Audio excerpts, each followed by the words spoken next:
control over government and industry. And thirdly, due to the inevitable defaults and foreclosures, the banks gain legal title to a lot of real property the world over. And finally, if the worst happens, if borrowers default en masse, causing the banks large losses, the government is forced to rescue the banks with multi-billion-dollar bailouts to save the financial system. And what are these bailouts financed with? You guessed it, more taxpayer debt. It is really quite an achievement to pull this off, and without most of the victims even being aware of it. If you're now thinking there ought to be a law, well, there is. There's a whole body of law that makes all of this legal. So how did a system like this ever become the law? To answer that, we go back to England in the mid-17th century.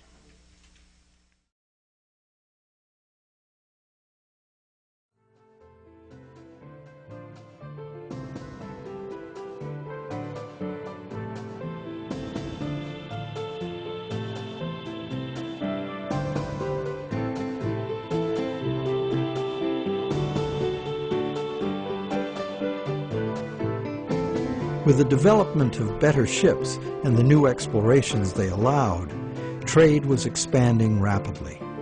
In order to carry out commerce, especially over great distances and lengths of time, written contracts were becoming more and more important and more sophisticated.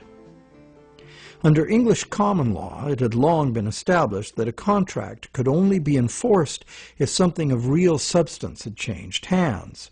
A transfer of goods or rights in property was the real stuff of the exchange, and that was what the court would evaluate for fairness, not just the words on the document.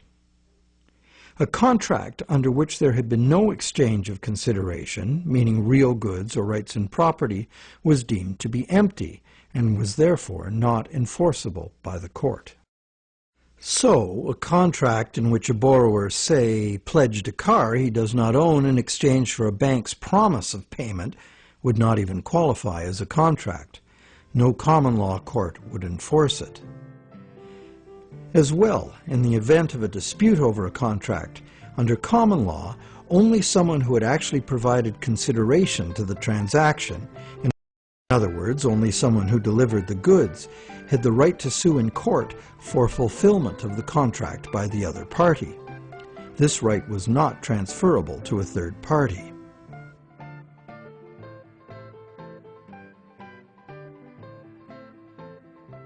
When early traders went off personally on expeditions with trade goods, they bought those goods at home with their local currency and would sell them for foreign currency in the distant destination. They would then buy foreign goods with the foreign money, bring those goods home, and sell them for their local currency. Pretty simple. But as trade became more sophisticated, traders became more inclined to stay home and just hire ships to carry out deliveries. This gave traders the freedom to import cargoes of foreign goods from different sources than the destination to which their home goods had been exported. Thus, a problem was created. The exported goods had been paid for with foreign coin, the value of which needed to be spent somewhere else. Moving money as coins entailed a high risk of theft, as well as the near certainty of partial loss by currency conversion in a different land. This problem of payments from a distance was overcome by the use of bills of exchange. A bill of exchange was a signed order from the payer to an addressee demanding that the addressee pay a certain specified sum of money to the person identified as the payee. These were secured by signature, and they could not be acted upon in court by anyone other than the original parties. Thus, they were of no use to a thief or any other third party. You probably recognize that these were the precursors of checks. I, the payer, instruct the bank, the addressee, to pay the payee, a person named on the check, a certain sum of money.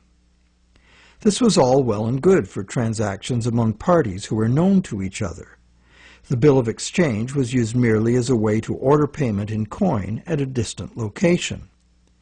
But merchants soon wanted more flexibility.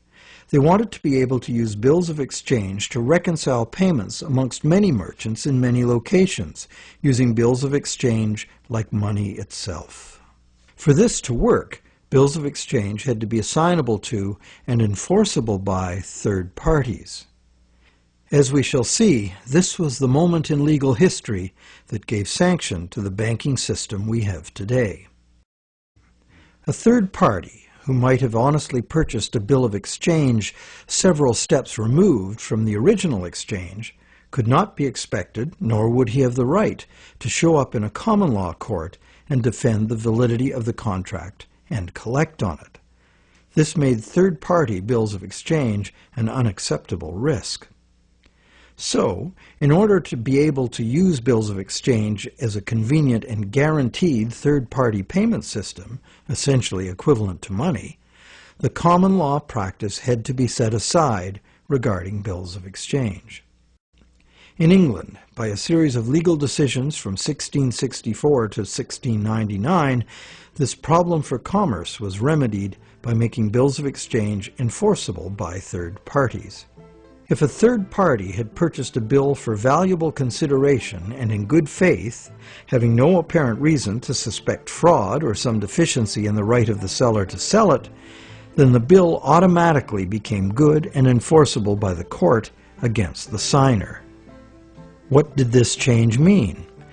It meant, essentially, that any bill of exchange would be considered legitimate once it was sold. Bills of exchange and all other subsequent types of signed promises to pay, with the notable exception of checks, became transferable and enforceable in court, just what the merchants wanted. Now debt contracts could be sold like things, and transacting business would be a whole lot easier. Not only that, it opened up a whole new market for profit seekers, trading in bills of exchange themselves. The marketing of debt was born.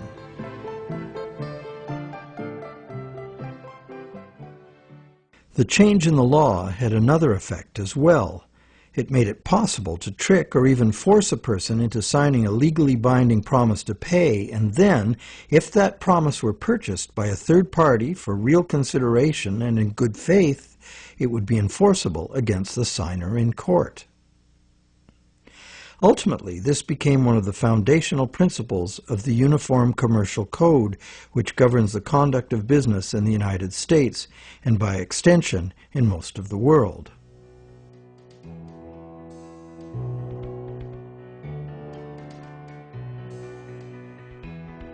Think about it. If we buy a stolen laptop from a guy on the street, we're guilty of receiving stolen goods, a criminal offense. Doesn't matter if we paid honest money and were unaware the goods were stolen. The court will restore the goods to the rightful owner. We, as purchasers, innocent or not, lose our money and may even be charged with a crime. But if we buy a loan contract from a banker and give him real value for it in good faith, it doesn't matter that the loan contract may have come into existence under false pretenses. Whoever signed it is required by commercial contract law to pay up, and the courts will enforce the obligation. Today, debt contracts come in a myriad of forms, including and especially loans and mortgages. It's significant to note that just as these common law restrictions were being removed, the brand new Bank of England was being established. The first bank state-authorized to create money out of thin air. The new laws fit in perfectly, making the new bank's empty contracts enforceable against the so-called borrower.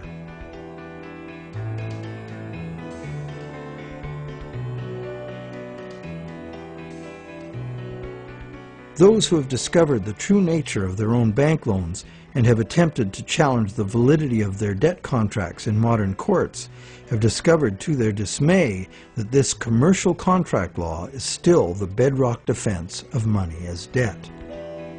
The bank will have sold the original loan agreement to a third party for value, and even though that third party is often just a sister company of the bank, all that matters to the judge is who possesses the document, what it says, and whose signature is on it. The bank's failure to inform the borrower about the true nature of the loan contract and the absence